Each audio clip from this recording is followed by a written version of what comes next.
Please welcome Tony Harris. Come on, Tony. Hello, hello. You guys hear me? You guys hear me quite well? Raise your hand if you've heard of Zoom.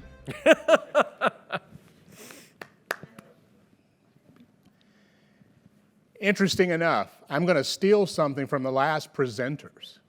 They said, what excites you about, whatever. Just pick your noun or whatever. What excites you? I'm going to steal that because what excites me, and JC and others can chime in, what excites me about Zoom is not just communications, but connectivity.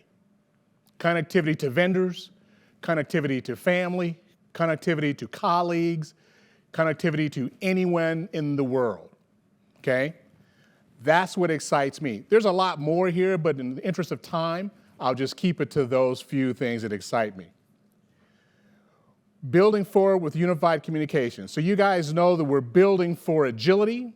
Why a single platform matters, that's another big excitement point. And then building forward, right? So building for agility,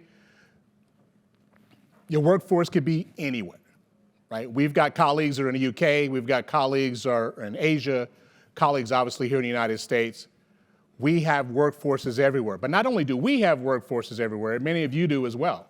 So many of you guys have workforces that are not just working from home here in the United States, but working from home in the UK, Asia, wherever, right? And the fact is, we love the fact that our agile way of doing things inside of the company also allows that to happen. Oftentimes, as an SC or solutions engineer, we become what we call the voice of the company, of the customer, right? So any one of you can come to Zoom and say, we want X, we see that you don't have it, we want you to get it. We want you to implement it, we want you to create it. The great thing about Zoom is we will take that under advisement and then oftentimes come out with the exact feature request that you asked for, right? And that is what has made our workforce agile because a lot of what we get from our customers. We're a high-touch, high collaborative organization. Flexible working environments improve performance. We think so because you're not on the road as much. Prior to the pandemic, one of our big things at that time was, guess what? If you had your organizations working from home, guess what they do? They save time by not being on the road.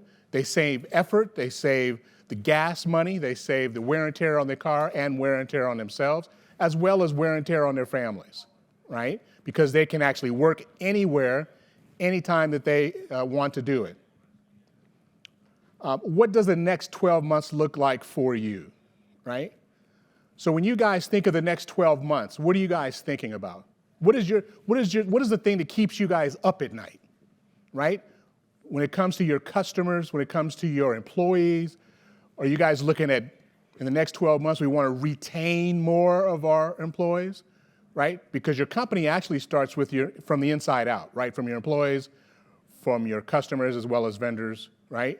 So what keeps you up at night about the next 12 months? What is it that you guys want to see in a partner, right, to help you with the next 12 months?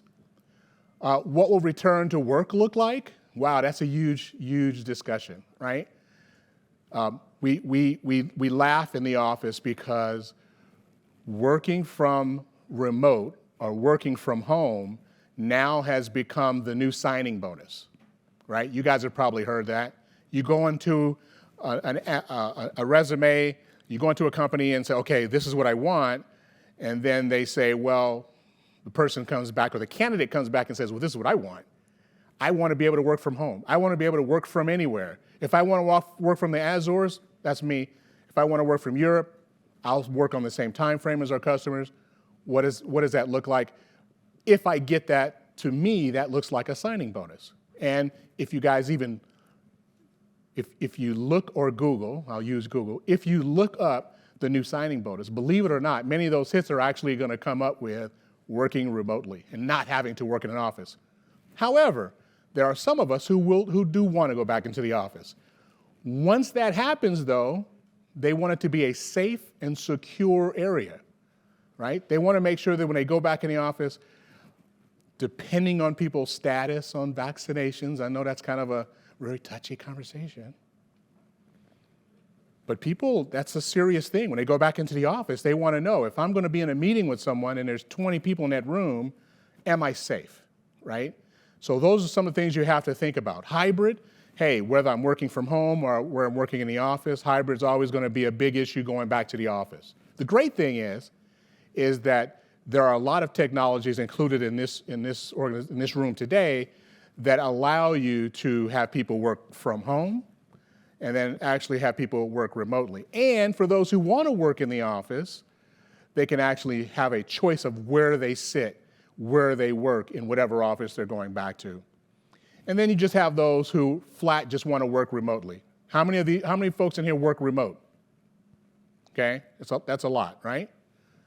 Why do we work from remote? Why is that? Well, you got flexibility, right? You can eat when you want to. As you can see, I do a lot of that. You can do whatever you need to do with your family. Your work-life balance sometimes is better. So a fully remote situation for most companies is going to be very, very nice for them to do. Full return to the office, right? So some of the top concerns that I put down here in the physical workspace, not knowing if someone's sick comes into the workplace, that's a real deal. Too many people in the workplace at once, right? And then lack of proper ventilation, right? On a cold day, it's going to be tough to get good ventilation to the outside, right? Because you're going to close your doors and put the heat on. Just turn the heat up as much as possible. But that may not be in a situation where the ventilation is good, and those are some of the concerns that people have. They want to make sure that when they go to the office, they're not going there to bring something back to their home, right? They just don't want to do it. 73% of the respondents really concerned about physical returning to the office, right? That's a lot of people who would like to come back to the office, but aren't truly sure that that's safe for them and their families, okay? My friend Ian's going to help me with this because we have a safe return to the office video that he's going to bring on, and it just kind of gives you an idea of what we've done and what other companies are looking for to go back to the office. Play that beautiful bean footage. As you all know, how and where we work is changing. So I wanted to show you all the things Zoom is doing to make it super safe and easy for you to re-enter the office. Even from the moment you walk in, you can get checked in virtually through our Zoom Rooms kiosk mode. Hey Dava, how's it going? Hey Esther. And then from there, they can do what's needed to make sure I can enter the building. This makes things like temperature checks super easy. In places like your hallways and your lobbies, you can push out really cool Zoom Rooms digital signage content like your capacity limits or your safety protocols. And then outside of your meeting rooms, you can see how many people are in the room before you even enter. And the great thing about this is not only are you providing your employees with valuable information, IT admins can check things like the CO2 level, air quality, and room occupancy straight from the Zoom dashboard. Once I'm in a Zoom room, I can start my meeting completely touch-free using voice commands. Hello Zoom, start meeting. Hey guys, how's it going? Yes, sir. So the cool thing here is it's leveraging AI. Zoom Room Smart Gallery is pulling the faces of the people in the room and it's pushing it as individual streams so I can have a better face-to-face conversation with them. You can also do things like pair your mobile device or your laptop so you can control your room camera, mute your audio, so you don't even have to touch the room controller. All of this is setting the stage for collaboration. So I can share my screen and co-annotate with my colleagues, whether they're at home or in the office, whatever device they're on. And then we can share straight to Zoom chat so that we can pick up where we left off later. We understand that managing hybrid workforces and re-entering the office is going to be a challenge. So Zoom is here to make that transition as smooth as possible. Thanks for your help, guys.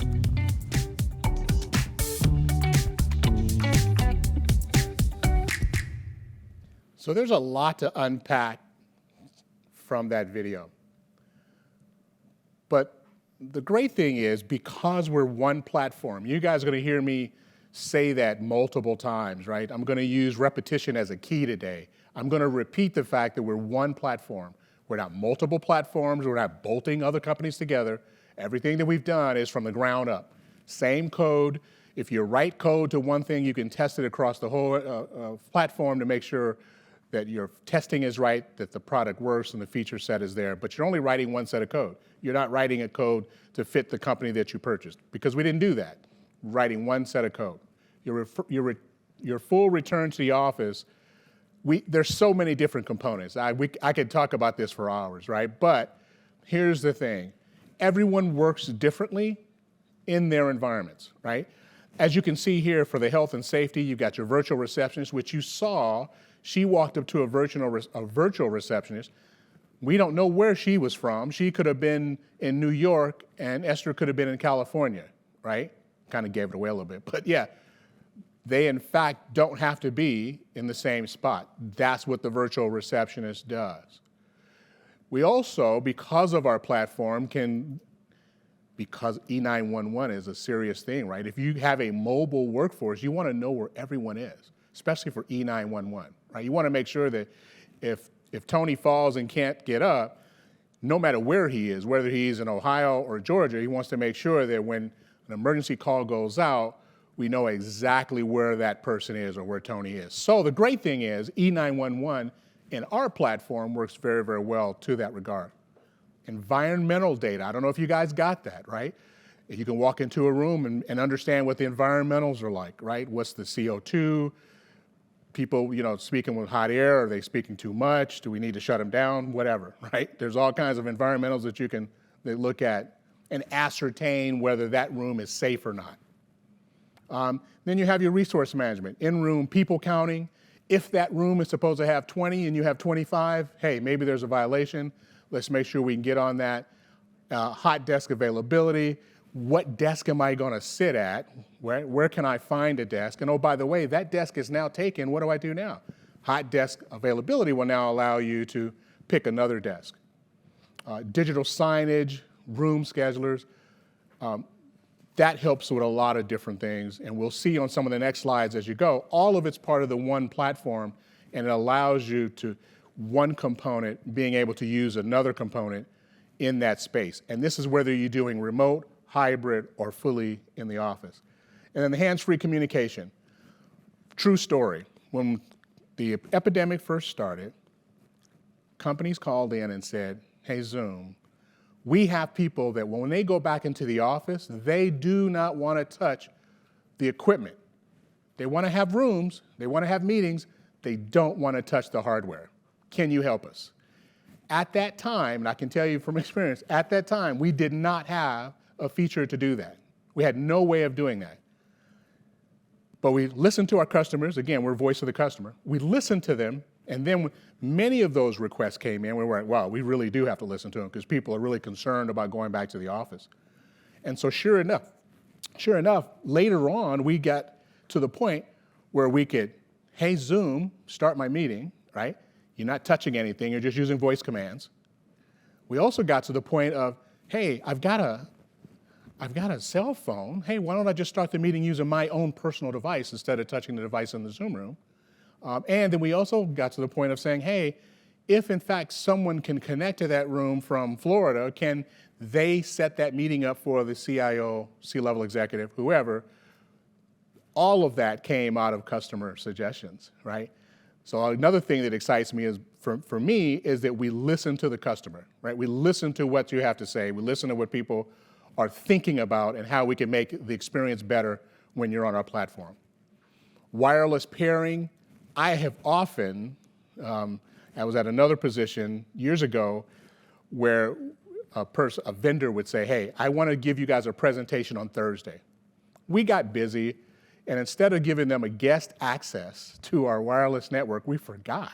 Many times we forgot. Not me, but other people that I worked with. But they would come in, and they didn't have a way to get to the wireless network because we'd forgotten to put it in, we didn't put a trouble ticket in or whatnot. So that was frustrating, and sometimes we just had to go with old school HDMI connections, right? Or back in the day, VG connections. Anyway, the great thing is we can handle that as well. So if someone comes in, even unannounced, as long as they have the client on their PC or their mobile, they can actually share content in that room without having to be in a meeting. And that's one of the things that we do on the platform.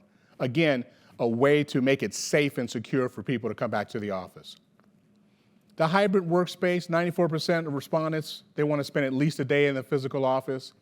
Our office in Atlanta is closed now, but when they were open, they would have free lunches, right? Who likes free lunches? Okay, so I live an hour away from the office, but I went in for a free lunch. Yeah? I didn't want to work at home all the time. I wanted to work from home the majority of the time, but yeah, I wanted my free lunch, right? I wanted to meet people. I wanted to have water cooler conversations. Hey, how's the baby, right? How are the twins? Are you guys getting any sleep? I'm sorry if you're not, right? But those are the kind of conversations that are better had in person. So the great thing is we want to make sure that people have the ability to do that.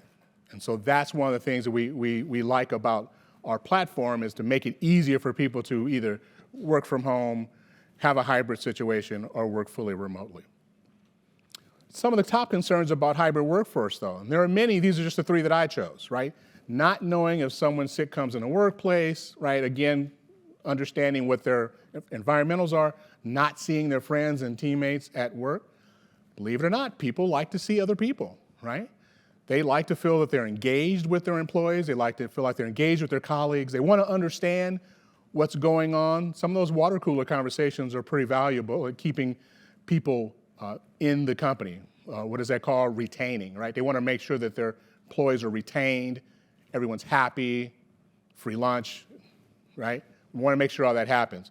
So that's a concern that we want to, in a hybrid situation, we want to make sure that we resolve.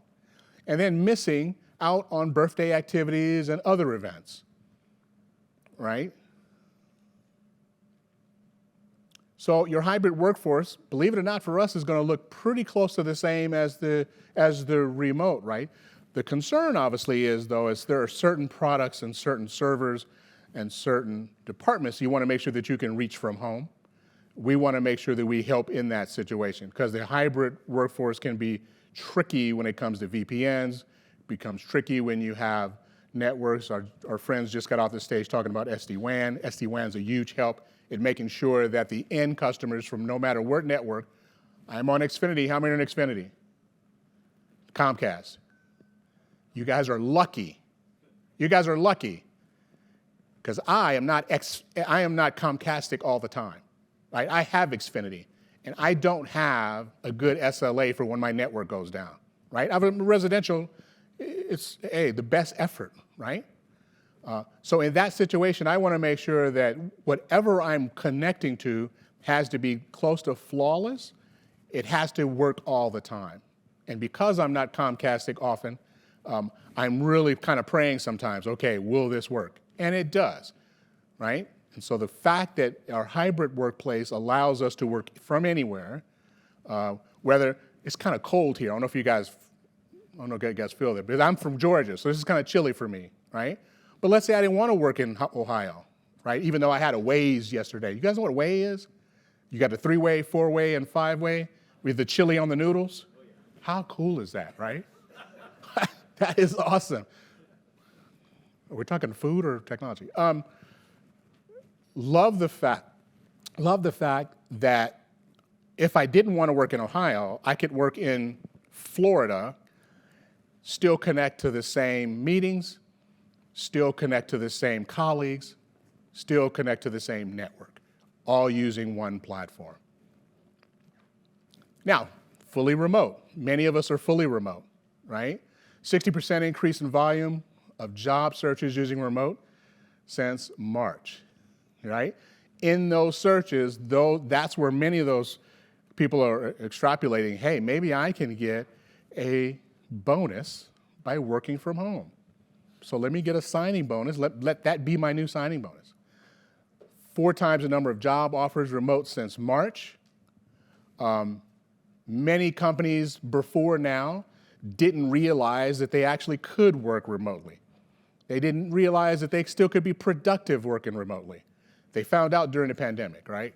We all found out that we had to go home, we had to work remotely, and it worked. Some companies actually made money, right? Some companies actually saved a lot of money on property rents, whatever, right? And their employees obviously saved money on gas and time and all that. So working remote is here to stay in many companies and organizations. Fully remote office, you can see the crib there, right? You can see the couch, right? All this stuff is home furnishings. But here's the great thing. As we are allowing all of that to happen because of the One Network. And remember I told you guys, I'm going to say platform a few times, right? I'm going to use that as a tool. I'm going to repeat that as a tool. We're one platform. Now on the communication technology that some of you guys have grown up with, right?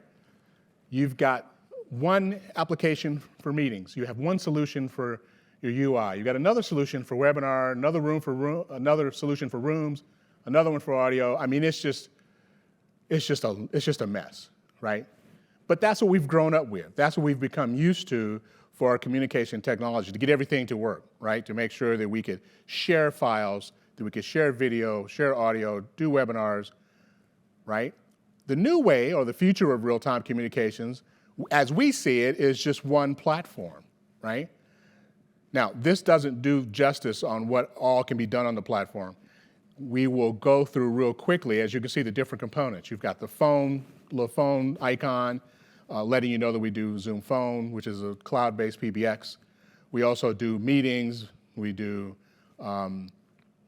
webinars, we do events. I mean, I could be here for the next 2 hours, but I know you guys want to go home sometime, so I'll cut it off. But the future of how we do it is much easier. Now, why is that important? Why is it even important to have one platform as opposed to 10, right? I think someone said it earlier in their presentation. One pane of glass, you can see everything that you need to see, right? From your Zoom rooms, to your Zoom meetings, to your Zoom Phone, right? You don't have to go to, okay, I'm going to look at Zoom Phone. Okay, I'm going to jump out of that application. Now I got to look at my Zoom meetings, jump out of that application. You guys get where I'm going? One platform allows you that one pane of glass to look at for everything that you're doing on the Zoom platform, right? One of the big things that we're into is security. So our bottom, this looks like a cake, by the way, or is it just me? Is it just, am I hungry or what? So that looks like a cake, right? But at the bottom of that cake is security, privacy, and compliance. We are big on security and privacy. Many of you may have remembered when people had issues when the pandemic happened, right? A lot of it was because we gave out thousands of licenses, free licenses, to education organizations around the world. And many of these folks, when they wanted to create a meeting, it was easy for them to use, but it wasn't easy to manage, if you guys get where I'm going. They would literally put their meeting ID in public places. Now, we all know what happens when you put a private number in a public place, right? For a good time, call Tony. I mean, what? No, you don't want to do that. You want to put that number somewhere where it's private. The challenge was many of those customers who were brand new to Zoom didn't do that. So we had some write-ups. We had some people say, oh, boo-boo on you. You guys, your security protocols are off. Well, guess what? For 90 days, we shut down everything we were doing and only looked at security. That's all we did. Many of the security protocols that we had were already in there. They were already baked, but they weren't accessible to the new users, okay? We went from 10 million daily users to 300 million daily users in months, right? That's just crazy, right? How does that happen? But that just goes to show you, one, it was easy, it just works, right? It was easy, people could use it, and this is no joke, even the blind can use it, because we do have accessibility controls where people who are, blind is probably a bad word, right? Visually impaired, right? That's more politically correct. But even the visually impaired can use Zoom. And so we have accessibility protocols to allow that to happen. For your screen readers and for all that, we have that in place. Anyway, security and privacy was big.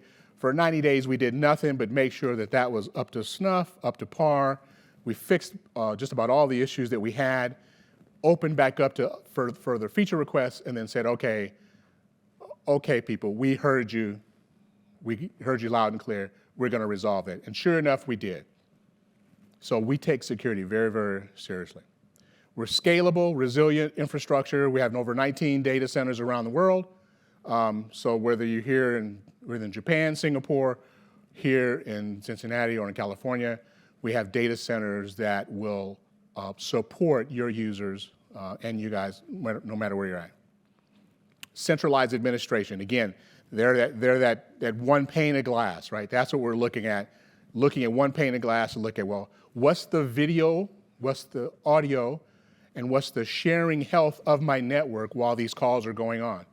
And we can actually close a feedback loop, right? We can actually make sure that the admins know that they then can ask their users to rate the call at the end of it. Was it a good call or was it a bad call? If it was a bad call, let us know. That closes the feedback loop on how to resolve their issue even going forward. Another thing is, because of that one pane of glass, we also have what we call a dashboard. I didn't put that in the presentation, but our dashboard literally is our analytics. You get that for free, right? You don't pay anything for the analytics because we give it to you. And that dashboard allows you to see things all the way down to jitter, packet loss, anything that can impact your network. You can see it on the dashboard. Not only for today, not only in flight, but also historically, right? Now, there's a big company that has the initials of MS, and I guess know who that is. They've got analytics too, but sometimes they have a challenge of getting the analytics to you when you need it, especially for historical. They can give it to you a lot of times in flight, but not historical. Well, the great thing is we do that in a historical manner as well as today or as it's going on. Appliances and devices. We're a software company, but we have a lot of hardware companies that go to market with us to provide the phones and the video endpoints that are needed for most customers. And then at the top, you can see we have applications. We've got over 1,700 applications in our market, app marketplace, as we call it. Anyway, we could talk forever. If you get me back there, I'm sure I'll talk you until we have cocktails. But just know that we do a lot on the one platform. Now, this is depicting the fact that we are one platform. How many of you guys heard me say platform before? Right? So we're on one platform, which means Zoom Rooms can talk to Zoom Chat. Zoom Chat can talk to Zoom Meetings. Oh, chat is free, by the way. Oops, plug there, sorry. And then the phone can talk with the meetings. So everything in this circle that you see, all of those are connected in some sort of way. So if you write code for the webinar, it's a good chance that that code is still going to work with any other part of the components in this circle, right? Again, one platform, one play, one throat to choke if something happens, which would be us.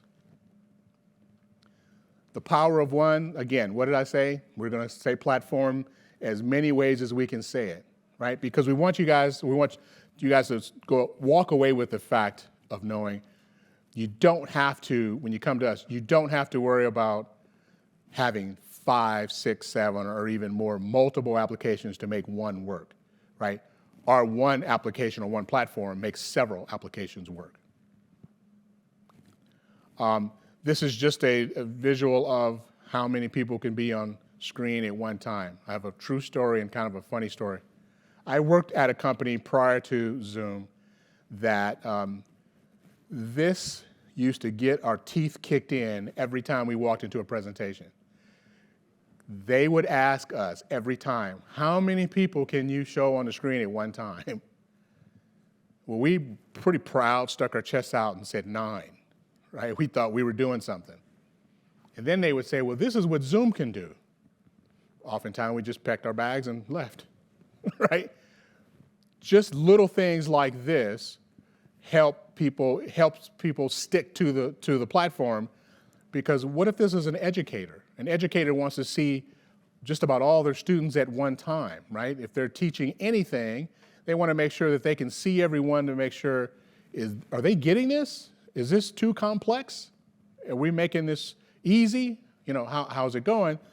this was one of the features that came from a customer that said, well, as an education company, we wanted to make sure that we can see all of our people in one slide or one screen, and this is one of the things that we provide. And so this company that I worked at, we also didn't do things like virtual backgrounds. Because as we know, because we're working from home, many people have their video in their bedroom. How scary is that, right? Or they have in a kitchen, and it doesn't present a professional look, if that's what I'm really getting at. And oftentimes, as a company, you want you and your employees to present a professional image to whoever you guys are talking to. And so we have virtual backgrounds that you can actually put up, a standardized virtual background, right, that actually looks professional to them. They don't know where you're working from. They don't know if you're in the office or if you're in Florida or in Cincinnati, right? They don't know because you have a virtual background. When the last company, we didn't have virtual background. So if I had a messy bedroom, it was just messy bedroom, right? Or I went on video mute. Well, guess what? We don't want you on video mute. That's the whole point of video, right? We want to see your expressions. What'd they say? I don't know the numbers. What'd they say? Talking is really not all of communication, right? Talking is only a small bit of communication. Do you agree? Like the nodding of the head or squinting or smiling or whatever, all a part of that is part of conversation, not just the video piece. So we want people to use video, correct? But if you have a messy bedroom, or if you're not giving off a professional presence to the people you're speaking to, then what are you going to do? You're going to mute your video. I said that backwards, and you won't get what you need from that video call, right? And because we're on the one platform, we can not only use that virtual background just for meetings, whether you're on your PC, laptop, or mobile, but you can also use that same one in the Zoom rooms, right? And we've not really gone over what a Zoom room is. We can have that conversation when you guys call, but just know that it's our way of video enabling any video space that you need, anywhere from a kiosk or a phone booth all the way up to an executive space, right? Or even beyond. We can use our Zoom room technology to make sure that you can purposely build an area just for video, right? Your huddle spaces, I don't know if you guys know the numbers, but huddle spaces have become huge, huge business. Why? Because in the past, you only had the executives use their executive room. And when they used it, no one else could use it. And they had to wait to use that room. They had to schedule to use that room, right? So they got to a point where they said, you know what, we need huddle rooms. But how are we going to do huddle rooms when each codec and each video system is $50,000 each, right? There's a budget constraint. Well, the great thing is with Zoom is we have Zoom rooms that can actually video enable those spaces for a lot less than 30, 40, 50,000. Matter of fact, sub 3,000, 4,000, you could have a Zoom room, right? And if you're nice to me, I could even show you how to make one for even cheaper, but that's a different story. Just take me to the side on that one. So that's Zoom. That's what we're doing to help people communicate anywhere, anytime, from any place. Zoom Phone is our newest baby, right? It's our newest shiny toy, right? Because we were doing high definition video, because we're a video first company, I meant to mention that, we're a video first company, that has been our mainstay. But because if you have a video call, guess what you have to have? You have to have audio. So what we did was we took that audio piece and democratized it and created Zoom Phone. So people go, oh, you guys are doing good in Zoom Phone. For the last 2.5 years, it's new. Well, as a separate product it is, but Zoom Phone, the audio used for Zoom Phone has been there from day one, right? So we've been able to perfect that as well over the long haul.